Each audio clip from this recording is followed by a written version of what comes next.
CTM TV apresenta Educação do Futuro. Aos 18 anos de idade, ele entrou na faculdade querendo ser engenheiro de produção. Mas aos 21, ele descobriu que a sua verdadeira paixão era educação. Aos 24, ele criou uma empresa inovadora de educação. E atualmente, com 26 anos de idade, a partir da sua empresa, ele vem ajudando outras empresas e muitas pessoas a descobrirem que é possível aprender de uma forma inovadora e muito mais eficiente. O nosso convidado hoje do programa é o empreendedor educacional Nicolas Gifone e fundador também do IEP. Cara, grande prazer. Prazer todo meu, Thiago. Prazer todo meu. Nicolas, é interessante porque conversando com você em outros momentos e também conversando com pessoas que te conhecem, né, fica muito forte e evidente o teu interesse em criar experiências educacionais inovadoras que ajudem as pessoas a aprender melhor, né? Em algumas oportunidades eu já vi você como engenheiro, estudante de engenharia que foi, você falando sobre como é perfeitamente possível fazer com que um curso, considerado por muita gente muito difícil, muito duro, muito árduo, como engenharia, se transforme em algo extremamente prazeroso, né? E com muito mais sentido para os estudantes de engenharia. E aí eu queria te fazer uma primeira pergunta, que era te pedir para contar um pouco para os nossos espectadores como é que é essa tua visão e como é que isso poderia acontecer na prática. Hoje a gente vê que os estudantes que estão entrando na faculdade, eles já têm uma mentalidade diferente e são muito dinâmicos. Hoje, basicamente, não só estudantes, pessoas mais velhas também não querem sentar numa sala de aula e ficar 4 horas, o curso era noturno de 7 às 23 horas, às 19 às 23 horas, sentado escutando o professor mais. Além de ser monótono, de certa forma chato, é inefetivo o aprendizado. As pessoas ficam no celular, as pessoas perdem a atenção muito facilmente. E hoje as pessoas querem dinamismo, as pessoas querem colocar a mão na massa, as pessoas querem entender o porquê estão aprendendo aquilo. Então, a partir do momento que você tem todo um ciclo básico de engenharia, que é muito focado em teoria, você aprende Física 1, Física 2, Física 3, Cálculo 1, 2 e 3. E quando você está fazendo essas matérias, você não entende, e não é muito passado, por que você está aprendendo o que você está aprendendo.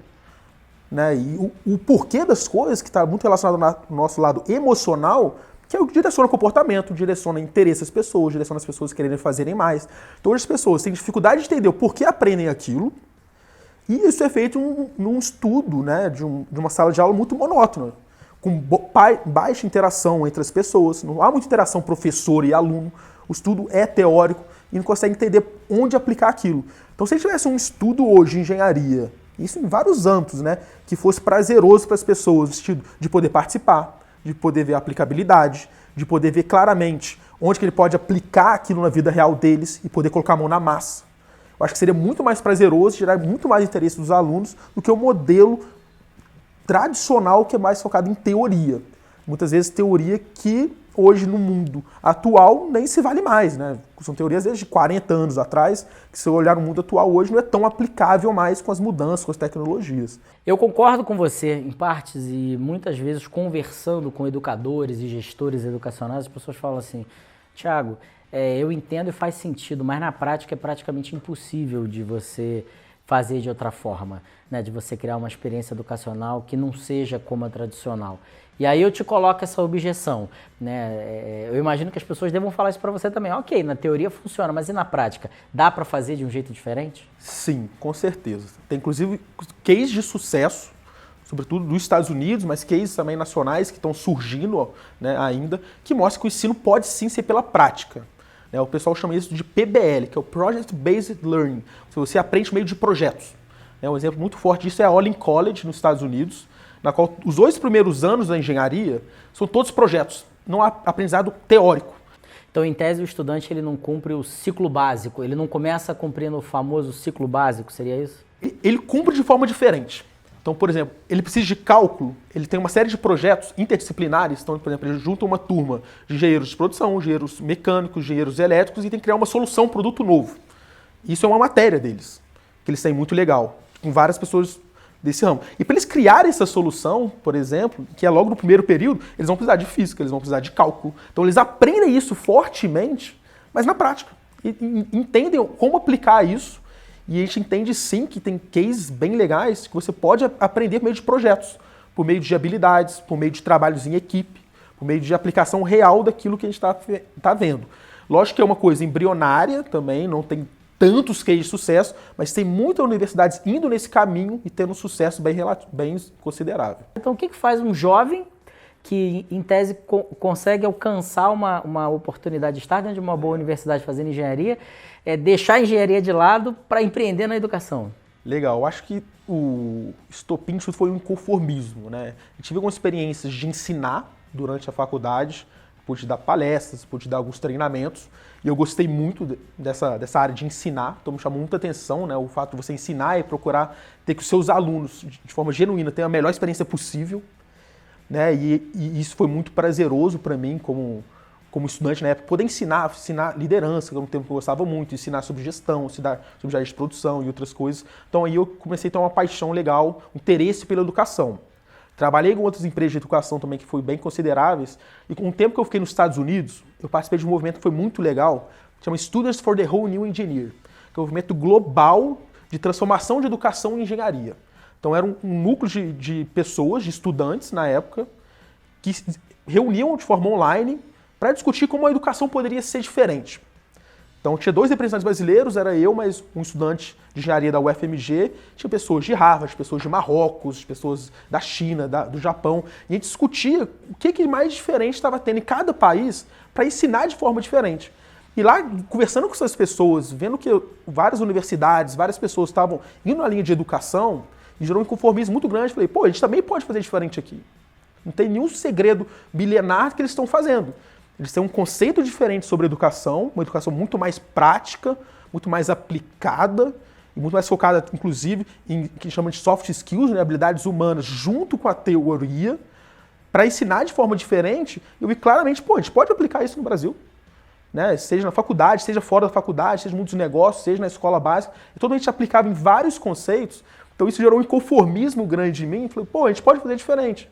Então eu voltei com muita energia quando eu voltei do intercâmbio para o Brasil, fiquei um ano lá nos Estados Unidos, querendo mudar e tentei mudar de algumas formas diferentes, e eu vi que era no empreendedorismo, né, a vontade de empreender, a maior possibilidade de gerar impacto por meio da educação. Essa empresa que é o IEP, né, o Instituto de Educação por Experiência e Prática, conta um pouquinho o que vocês fazem e o que de diferente vocês fazem em relação a quem também está oferecendo educação.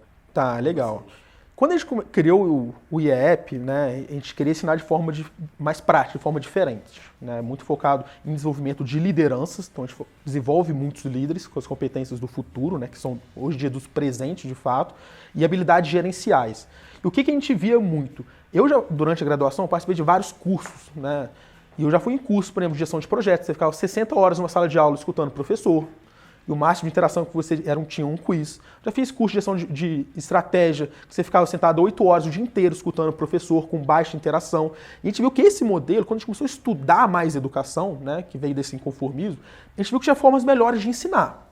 Então a gente via a educação como um meio para potencializar o desenvolvimento de pessoas. Então a gente via que a educação pode ser um meio muito poderoso para desenvolver melhores líderes, desenvolver melhores gestores, aplicar metodologias ágeis e várias coisas nesse sentido. Mostra que o aprendizado somente passivo, né, que você ficar sentado escutando o professor, ele é inefetivo na retenção do aprendizado no longo prazo. Mas quando você coloca a mão na massa, você aprende na prática, com seus próprios erros, com a sua própria experiência, o aprendizado é muito mais potencializado. Por isso que veio o nome, né, que é o Instituto de Educação com Experiência e Prática.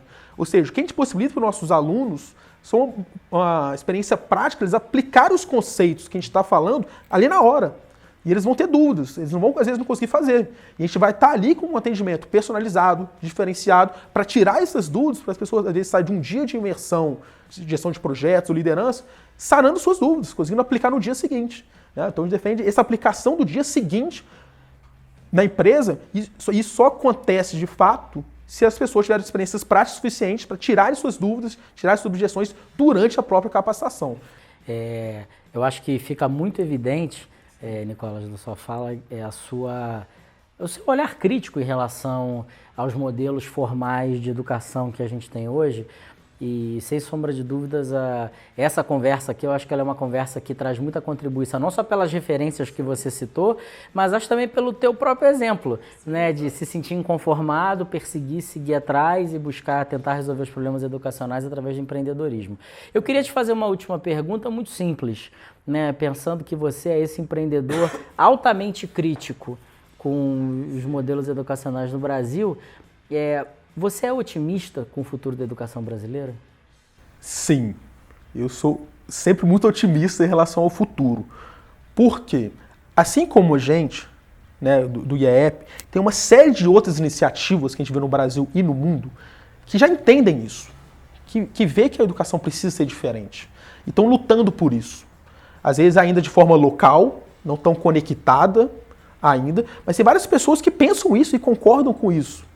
Né? E até a própria geração que está vindo, né? Que essa geração muito conectada, muito dinâmica, acostumada com o celular, acostumada com a mudança, ela vai demandar naturalmente das pessoas essa mudança. Naturalmente, essa mudança que a gente defende do aprendizado prático, mão na massa de fato, que o real aprendizado vem disso, das suas experiências práticas.